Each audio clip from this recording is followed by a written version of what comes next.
Now for the Racing Milestones point of view, here's Racing Milestones editor Mary Scully. I'm sure most of you know that Kentucky Speedway is suing NASCAR, claiming that NASCAR and ISC conspired to award Nextel Cup dates to ISC-owned tracks.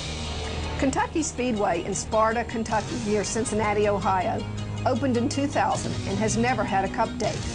It has hosted Craftsman truck races and bush races, but no cup. The lawsuit asks for an open bidding process among all racetracks, a cup date for 2006, and $400,000 in damages. I have to side with NASCAR on this one. You can't just build a racetrack and then sue NASCAR if the organization doesn't award you a Nextel Cup date.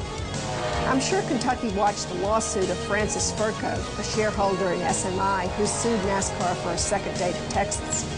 Texas got a second date out of that with a settlement that allowed Bruton Smith to buy Rockingham and take that date to Texas. But the circumstances were quite different. Texas claimed that the track had been promised a date before construction. Kentucky makes no such claim. It was built by an entrepreneur who hoped to lure a cup race there. Kentucky has two good arguments in its favor. The track is a wide track with a state-of-the-art garage and is fun to drive, the racers say.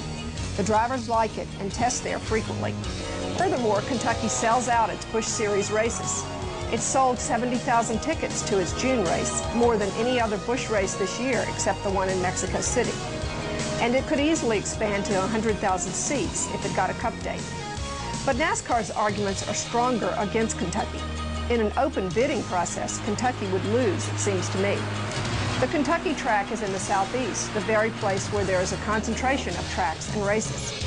But the main reason for NASCAR to hold off a cup race for Kentucky is that NASCAR wants to expand its biggest media markets.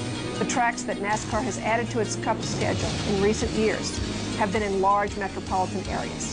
Where is Kentucky? It's the 33rd ranked media market in America. Plain and simple, Kentucky is not in a big enough market to attract NASCAR's interest. So NASCAR, defend yourself on this one. I think you're in the right here. Kentucky has no business suing you. I'm Mary Scully, editor of Racing Milestones magazine, and that's my point of view.